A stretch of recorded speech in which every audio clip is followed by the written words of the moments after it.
Hello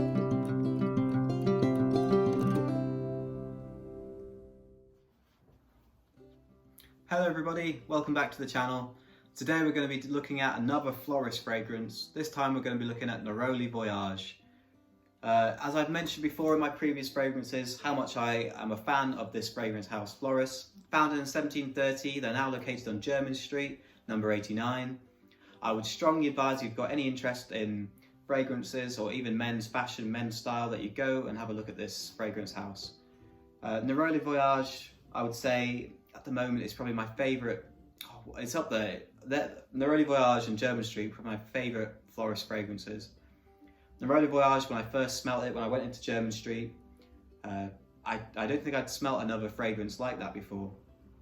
I will be looking at it's just a quick review, just a disclaimer that I'm not an expert on fragrances. This is going to be my experience with the fragrance. I'm not in any way affiliated with Floris. I bought all of these products, Floris products, from my own money. I just find it useful when I get interested in a brand to see as many videos as possible, many people's experience as possible, to get a full picture for what the fragrance might be like. Because a medium of video on YouTube, you can't experience this the same way. I believe the best way to experience this, if you can take a trip to London, or you live in London, you're taking a trip to the UK, visit Jermyn Street and visit Floris in person. They've been in family ownership for, I think it's the 9th generation now, and there's a museum in the back, all the famous wearers who have worn Floris fragrances, from Florence Nightingale, Ian Fleming, Winston Churchill, David Niven, Marilyn Monroe, to name a few. And as I said, today we're going to be looking at Neroli Voyage specifically. I'll be having a look at the website, some of the top notes, and the description on the website and the prices, and giving my overall opinions on the fragrance. So as you can see, I've only got a 10ml of this fragrance. I am looking to get a 100ml, but it's just not happened for me yet. I have a lot of fragrances and it costs a lot of money, unfortunately. But as I mentioned, Floris is my favourite fragrance house, and I'm quickly buying every single one. So having a look at the website here. So the description of Neroli Voyage: it is a vibrant fragrance, opens with a citrus burst of neroli and lemon, complemented by the marine notes for an added sea breeze freshness. And what are the fragrance notes of Neroli Voyage? So the top notes are neroli, lemon, marine. The heart notes are neroli, jasmine flower, ginger, fennel seed, and the base notes are oak wood, amber, and musk. And what do I think of those notes? So this is a neroli based fragrance, so orange, I believe it's orange blossom. Someone can maybe correct me on that. But yes, this is an orange fragrance predominantly, and that is the first thing that hits me, and that is the overpowering thing that hits me and stays with me throughout this fragrance.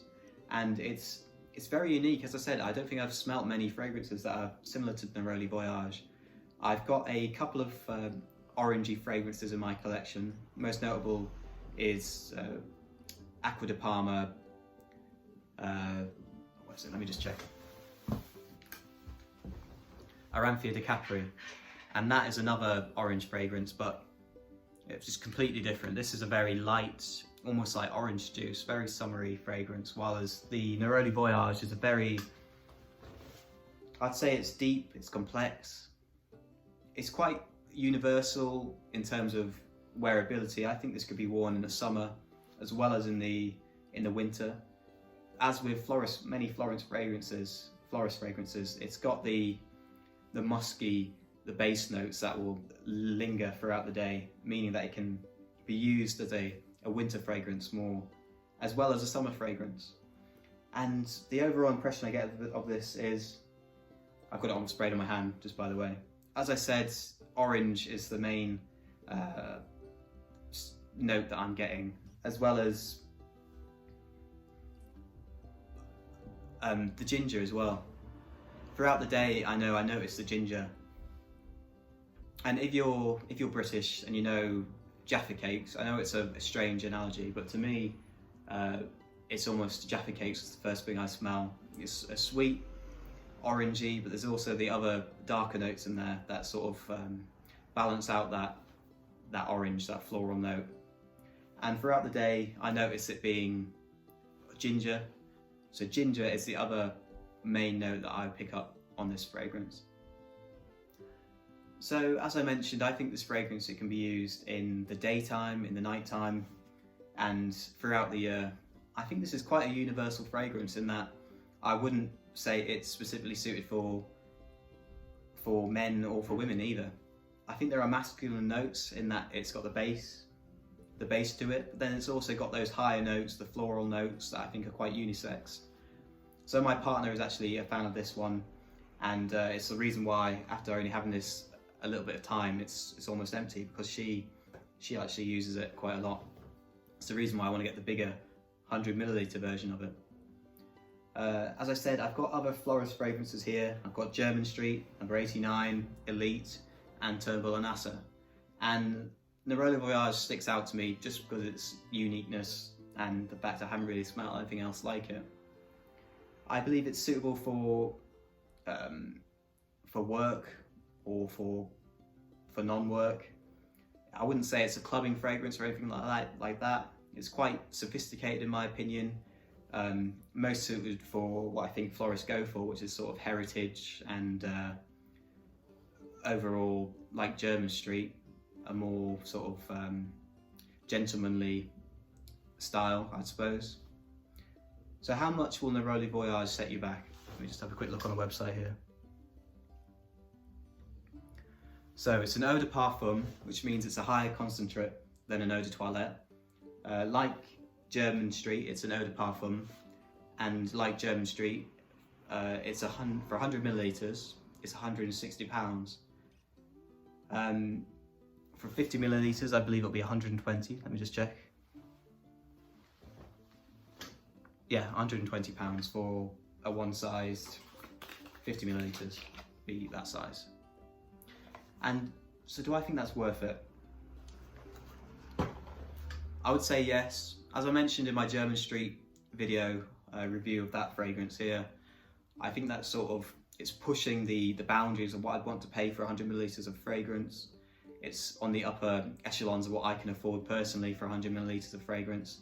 It's part of the reason why I've got the 10ml here, just so I can try something without, you know, dishing out all that cash.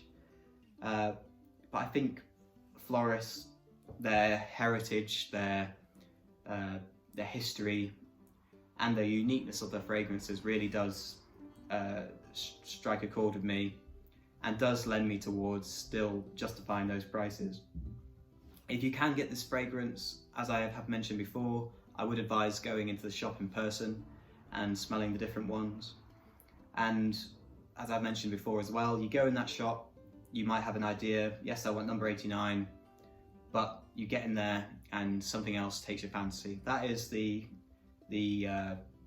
gift of Floris, in my opinion, is that they've got such unique and timeless fragrances. I think that's about everything I want to say on this this particular one. I would very much recommend it if you can find it somewhere. You can get 10ml as well, which is this size for £30, and you can also get 2ml samples. Bearing in mind it's 2023, it's November, that these prices might change. If you've got any questions about the fragrance or any of these other fragrances or Floris as a house in general, please let me know and I can try and answer them for you. Just to reiterate, I am such a big fan of this house Floris and their unique fragrances. And yeah, and finally, I think this lasts, I don't know if I mentioned before, I'd say about 4 or 5 hours, because of that muskiness and that ginger, heavier ginger that's in this fragrance. It does last throughout the day. And I think this is probably my longest lasting Floris fragrance in my opinion, just because of those darker notes that are in it. And I can even sometimes smell this the next day, especially on my clothes, but on my skin as well. Okay, well thank you, and I'll be taking a look at some of these other fragrances from Floris as well. Thank you.